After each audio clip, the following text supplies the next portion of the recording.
The smell hit first, sharp, metallic, mingling with the dust of worn cobblestones. A street in Seville, 1596. Merchants shouted over the clatter of hooves. Silver coins clinked in the pockets of nobles who barely noticed the beggars pressed against the walls. Philip II had more gold than any monarch in history, more than kings, sultans, or popes. The world wanted Spanish silver. Everyone. And yet, chaos stirred beneath the glitter. Galleons sailed home, heavy with treasure, creaking under the weight. Guns lined the decks. Sailors spat over the rails. In the taverns, accountants scratched ink across ledgers, recording debts that could never be repaid. They didn't yet know it, but the empire was cracking, slowly, invisibly. The richest nation in the world was walking blindfolded toward collapse. Fast forward 3 centuries. London, 1918. Smoke hangs over the Thames. Factories idle. Soldiers return from mud-choked fields with nothing left but letters from home. Britain owns a quarter of the planet, yet the pound struggles to survive. War debts choke the treasury. The sun may never set on the empire, but inside the clock is ticking. And then, the cold reality. Moscow, 1989. The Soviet Union trembles. Lines form outside stores. Grain imports rise. Tanks roll in distant deserts. Satellites orbit silently, but the economy gasps for air. Nuclear weapons in the arsenal, yet a simple shortage of money threatens everything. Collapse doesn't announce itself. No trumpet, no enemy at the gates. It starts quietly, in the ledgers, in factories, in empty harbors. In 16th century Spain, silver poured from the Americas, hundreds of tons a year. Ships arrived with wealth unimaginable. Yet the streets of Madrid filled with beggars. Nobles dressed in silk but didn't plant crops. Guilds closed. The economy was rotting from the inside. Gold and silver didn't make Spain stronger. They made it lazy, dependent, blind. 300 years later, Britain faced the same invisible predator. Trains carried coal to idle factories. Soldiers returned from the mud of Flanders with medals and nothing else. London's financial markets hummed with activity, yet debt piled higher than the spires of Westminster. The pound, once feared and coveted, became fragile. The empire stretched across 6 continents, defending territory it could no longer sustain. Every war borrowed from the future. Every loan promised more than the treasury could pay. And the citizens, struggling with unemployment, food shortages, political tension rising like steam from the docks. The Soviet Union, in its final decade, followed the pattern with chilling precision. Grain shipments from the United States and Argentina. Factories producing outdated machines. Lines at shops, shelves bare, people trading dollars under the table. Oil had propped up the economy, but when prices dropped, the system choked. Nuclear arsenals sat idle. Satellites orbited. Troops deployed across half the globe. And yet, the foundation crumbled. What connects these empires isn't culture, ideology, or geography. It's a repeating mechanism. Overextension, unsustainable debt, currency erosion, loss of productive capacity, social decay. Wealth or power alone cannot shield an empire from math. The sequence is predictable, and history is unforgiving. Now consider today. The United States, global military commitments, record-breaking debt, currency under constant pressure, manufacturing hollowed out, social trust fraying. Stage 1 through 5 are underway. The question is no longer if the pattern exists, it's whether we can break it before the final stages arrive. The cannons roared before dawn. Spain, 1588, facing the English Armada. Sailors scrambled, firing gunpowder and shouting over wind and spray. Across Europe, the Ottomans pressed in the Mediterranean, rebels burned towns in the Netherlands, and Philip II's coffers groaned under the weight of commitments on 4 continents. Half of all revenue funneled to the military. Ships creaked, guns rusted, men died, often from hunger or disease before battle. Spain was everywhere and nowhere. Britain in 1914 had a similar fever. Troops garrisoned India, Africa, the Middle East. Battleships patrolled oceans from China to the Caribbean. The empire spanned 6 continents, and when war erupted, London borrowed billions from the US. stretched to defend allies it could barely supply. The economy bent. Civilians endured rationing. Factories ran only sporadically. Overextension wasn't just about troops. It was about the entire state apparatus. The Soviet Union matched the pattern. Afghanistan, Cuba, Angola, Vietnam, everywhere the USSR had influence, they were paying for it with blood and money. Spending 15 to 20% of GDP on the military, triple the US standard at the time. The economy groaned under the weight. Armies could not be paid. Technology lagged. Factories rotted. Today, the United States mirrors this overextension. 750 military bases in 80 countries. Commitments to NATO, East Asia, the Middle East, countering China and Russia simultaneously. Military budget exceeding $850 billion annually, yet stretched thin. Recruitment falters, equipment ages, commitments exceed capacity. If crises erupted simultaneously in Taiwan, NATO, and the Persian Gulf, the U.S. could not respond to all. History shows that overreach seeds vulnerability, turning strength into liability. Stage 2, currency debasement. Spain began mixing copper into silver coins. Face value stayed, but intrinsic value fell. Merchants haggled, refused coins. Inflation rose. By 1600, a silver coin had lost most of its silver. Spain had wealth on paper, but no real currency stability. Britain, after WWI, tried to maintain the pound on the gold standard. War had drained gold reserves. Overvaluation crippled exports. Manufacturing fell. Unemployment soared. By 1931, the pound dropped 25% in value overnight.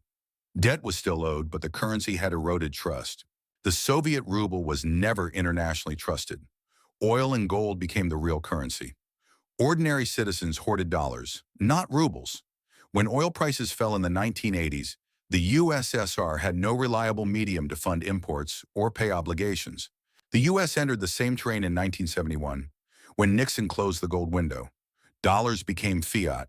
Since 2000, money supply increased 400%. Since 2020, over $6 trillion printed. The dollar has lost 98% of purchasing power since 1971. Unlimited paper, same effect. Debasement. Trust erodes slowly, then suddenly, as it did in Spain, Britain, and the USSR. Stage 3, debt spiral. Spain defaulted 4 times under Philip II. Borrowing was endless. Interest piled upon interest. Banks in Italy and Germany lent, relent, restructured. Bankruptcy became routine. Britain borrowed heavily during both World Wars, first from London banks, later from the U.S. By 1945, war debts exceeded GDP multiple times. Debt servicing crippled domestic economy. The empire could no longer maintain itself. The Soviet Union relied on oil exports to pay for imports, support satellites, and fund military overreach. When oil revenue fell, the state faced insolvency. There were no reserves, no capacity to restructure effectively. The United States today owes $36 trillion, over 120% of GDP. Interest payments alone approach $1 trillion per year. We run deficits every year, spending more on interest than on defense. During peace, borrowing sustains borrowing. Stage 3 is textbook. A debt spiral creates vulnerability, reduces fiscal flexibility, and accelerates collapse. Stage 4, loss of productive capacity. Spain had all the gold and silver in the world, yet agriculture stagnated, shipbuilding slowed. Nobles saw labor as beneath them. Imported goods became the norm. Domestic production collapsed. Wealth flowed through Spain, none remained. When mines began to deplete, collapse accelerated. Britain, post-WWI, lost industrial primacy. Factories idle. Technological progress lagged. Manufacturing shifted overseas. Debt servicing drained resources that could have modernized production. The empire's productive heart weakened before political authority faltered. Soviet factories produced outdated machinery. Farms failed. Technology lagged decades. Reliance on centralized allocation stifled innovation. Import dependence grew. In the U.S., manufacturing is hollowed out. Pharmaceuticals, electronics, steel, even military components, dependent on foreign supply chains. Trade deficit exceeds $800 billion annually. Design and finance remain, production disappears. Like Spain, wealth is flowing outward, dependency inward. When external flows falter, vulnerability becomes crisis. Stage 5, social decay. Spain's streets, beggars, crime, emigration of talent. Nobility consuming, citizens surviving. Economic rot became social rot. Productivity died along with hope. Britain post-WWI, unemployment surge. Political tension rose. Colonial unrest increased. Citizens experienced the gap between empire image and domestic reality. Soviet Union, shortages, black markets, civil distrust. Citizens abandoned faith in government. Corruption spread. Lines formed for essentials. Social cohesion broke before political authority. The United States exhibits similar fractures. Trust in institutions at historic lows. Homelessness surges. Drug overdoses exceed 100,000 annually. Fertility rates collapse. Political paralysis is total. Talent leaves or disengages. Society frays from within while the state maintains appearances. The United States has completed stages 1 through 5.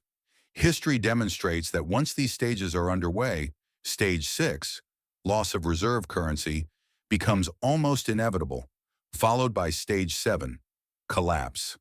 The mechanics are relentless, not ideological, not accidental, mathematical and systemic. Spain, Britain, the Soviet Union. Different centuries, different continents, different systems. Yet the pattern is identical.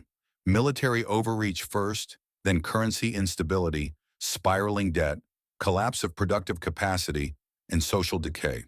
The specifics change: the Spanish silver coin, the pound on the gold standard, the Soviet ruble, but the mechanism remains the same. In Spain, silver flowed in, wealth exploded, yet domestic production died. Nobles consumed, cities decayed. The empire collapsed under the weight of its own riches. Britain expanded to cover 1/4 of the globe, fought 2 world wars, borrowed endlessly, and lost its empire in less than 60 years. The Soviet Union, with oil revenues propping up a rigid, centralized economy, fell in 900 days once external inputs faltered. Every empire reached a tipping point where the state could no longer fund obligations. Citizens lost trust, and external pressure accelerated decline. The common thread? Excess, dependency, and denial. Overconfidence convinces leaders they are immune. Wealth or power masks underlying fragility. Currency and debt can postpone collapse, but they cannot prevent it. Social trust erodes, production contracts, and commitments stretch beyond what the system can sustain. The United States sits within the same framework. Overextended militarily, dependent on foreign supply chains, running record deficits, printing fiat currency, facing social polarization. Early signs of stage 6 appear. Allies diversify reserves. Central banks hoard gold. Trade shifts to non-dollar currencies. Stage 7, sudden collapse, remains a looming risk. History is not deterministic, but it is predictive in patterns. Spain, Britain, and the USSR didn't understand that wealth or technology could shield them from systemic decay. We face the same choice: acknowledge the signs and act, or continue the cycle and experience the consequences. The question isn't whether the pattern exists, it's whether we recognize it before it dictates our fate. History doesn't repeat exactly, but it rhymes. Spain, Britain, and the Soviet Union show clear warning signs long before collapse. Recognizing these signs is the first step. Military overreach, spiraling debt, currency erosion, reliance on imports, and social fractures are measurable, observable indicators. Ignoring them is fatal. The first lesson: never mistake appearance for reality. Spain glimmered with silver. Britain still commanded oceans. The USSR had nuclear weapons and satellites. Power on paper is not resilience. Real strength comes from productive capacity, sustainable finances, and social cohesion. Second lesson: diversify and maintain options. Economies and nations reliant on single sources, whether precious metals, foreign imports, or global demand, become brittle. Spread risk. Preserve flexibility. Allies and trade partners may shift away if trust falters, accelerating decline. Third lesson: track the debt and currency trajectory.